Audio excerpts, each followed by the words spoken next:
saya akan kembali ke Mas Holik. Mas Holik, untuk saat ini kemudian bagaimana Mas Holik bisa mengembangkan teknologinya? Apakah pure kemudian 100% menggunakan produk anak bangsa dan juga SDM-nya anak bangsa, atau menggunakan jasa katakan remote begitu ya, meremote dari negara lain atau developer atau digital talent dari negara lain?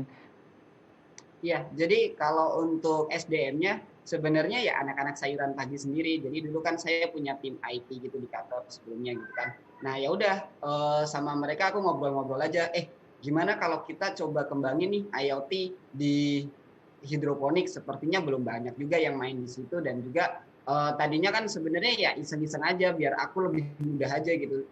Ketika Hmm. berusaha berwirausaha di bidang hidroponik, aku nggak harus ngecekin satu persatu gitu mau menggunakan alat gitu, tapi udah lewat HP udah bisa. Terus kalau misalkan mau nambah pH atau ppm-nya gitu kan, menambah AB mix-nya ya udah tinggal tambah aja gitu. Jadi kita benar-benar belajar dari nol, coba buka YouTube, coba buka apa namanya beberapa paper dan lain sebagainya, riset gitu.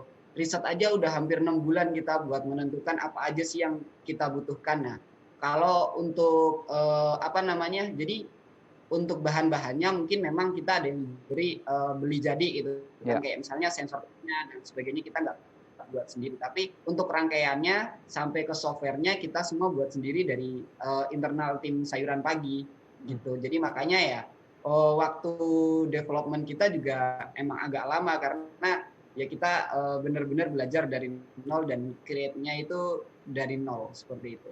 Baik, jadi R&D-nya full begitu ya, teman-teman Iya, digital talent dari Indonesia, dan ini menjadi angin segar juga ya Pak Hendra ya, bagaimana ternyata teman-teman kita dari Indonesia ini bisa loh meng-create begitu ya sistem pertanian terintegrasi dengan teknologi Iya, tersebut begitu. Anda sendiri melihatnya seperti apa? Apa yang sudah dilakukan teman-teman Mas Holik dan juga sayuran pagi ini, Pak Hendra? iya. Saya senang sekali ada banyak orang ya sekarang ini seperti Mas Kolik ini. Bayangkan, sarjana matematika ngurusin pertanian, Ya, ngurusin sayur mayur ya. Tentu ilmunya bukan di sayur mayurnya. Ilmunya ada di bagaimana membuat aplikasinya, bagaimana membuat jaringannya, dan bagaimana traction yang dibikin. Saya kira itu memang keahliannya Mas Kolik dan tim di sayuran pagi ya. Lalu sayuran itu sendiri, ini juga menjadi fenomena baru bagaimana pandemi itu memberikan peluang yang besar untuk orang. Saya ingat sebelum pandemi tidak banyak orang yang masuk ke pertanian. ya, Tidak banyak orang yang masuk ke warung-warung, ya. yang industri kecil-kecil mikro yang marginal. Tapi lihat sekarang, Mas Kolik masuk ya, ke industri yang orang malas masuk, apalagi orang kota. Anda bisa bayangkan kalau ada satu orang Mas Kolik di tiap kecamatan. Wow, Indonesia ini nggak perlu impor Ya. makanan, bahan baku makanan lagi. Dan satu hal yang saya Swasembada ya. pelajari, ya swasembada. Dan satu hal yang saya pelajari dari orang-orang seperti Mas Kolik ini, ingat tema kita hari ini mensiasati, mensiasati disrupsi. Untuk bisa mensiasati itu ada dua yang diperlukan, logik ya, harus punya logika, harus pintar di logika. Ya. Yang kedua ada hikmat, ada wisdom. Nah, orang seperti Mas Kolik ini punya dua-duanya disadari atau tidak. Kalau kita punya logik aja, Mas Kolik nggak akan masuk ke pertanian, nggak akan masuk ke sayur mayur. Dia akan masuk ke programming. Ya. Karena ada wisdom, ada pasar, ada ceruk pasar yang belum dipegang. Ya. Di satu sisi bisa memonetisasi, membisniskan. Di sisi yang lain menolong banyak orang. Itu berapa orang nanti kalau diduplikasi ya konsepnya Mas Kolik ke seluruh Indonesia. Nggak usah kecamatan deh, provinsi. Ada 34 provinsi. Berapa orang yang akan dilibatkan di sana? Petani, urban farmer ya, urban farmer. Belum lagi yang petani-petani di pinggiran, bukan di urban. Itu artinya apa? Kalau kita mau menerima kenyataan bahwa life will never be the same, banyak orang ingin kembali ke 2019 mundur. Aduh pandemi segera berlalu. Enggak bisa. Bisnis Ya. itu ada dua, A melayani B. A inginnya kembali ke 2019, sementara B yang dilayani lebih teredukasi. Begitu pandemi ada, dia bisa melihat peluang lain untuk mendapatkan sumber daya yang lain dari pihak lain. Mungkin A sudah tidak dibutuhkan lagi karena tidak ikut maju. Ini harus dipikirkan semua, bahwa ini satu lingkaran penuh. Baik, Ya. A dan B harus sama-sama belajar. Nah, ini baik, Mas Kolik ada karakteristik seperti ini. baik.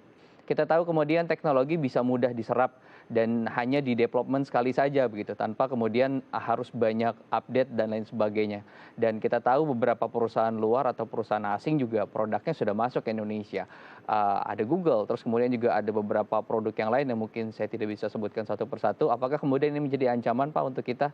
Saya ingat kata-kata dari tahun 2019 akhir, bahwa ada 3 perusahaan, 3 industri yang akan survive di masa depan dalam jangka panjang. Internet company, healthcare, and educare, ya, education technology. Ya.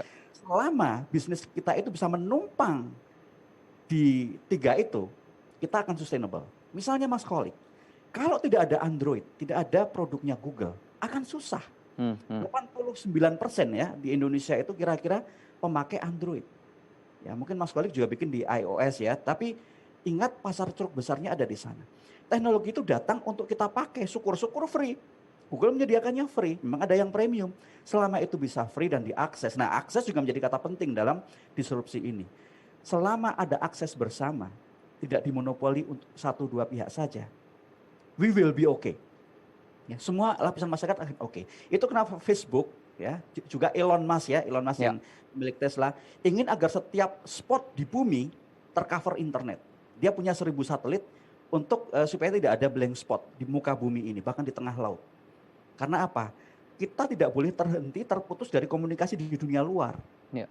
Untuk kebencanaan, untuk bisnis, untuk kemaslahatan bersama, untuk jalur berita, bukan hoax ya, jalur berita yang benar. Kita butuh tidak ada blank spot. Nah, teknologi seperti itu yang datang di Indonesia jangan dipakai sebagai kita infant industry ini, kita perlu perlindungan pemerintah. Jangan apa-apa pemerintah, masyarakat kita. Ya, saya sangat bangga dengan orang seperti Mas Kolik dan orang-orang muda lainnya apa. Tidak tergantung pada apa kebijakan pemerintah. Kita difasilitasi, tapi beri kami akses pendanaan, akses informasi yang baik, dan akses untuk mendapatkan jalur distribusi atau networking dengan dunia luar. Kita harus jeda dulu, pemirsa, jangan kemana-mana, tetap bersama kami di Sudut Pandang.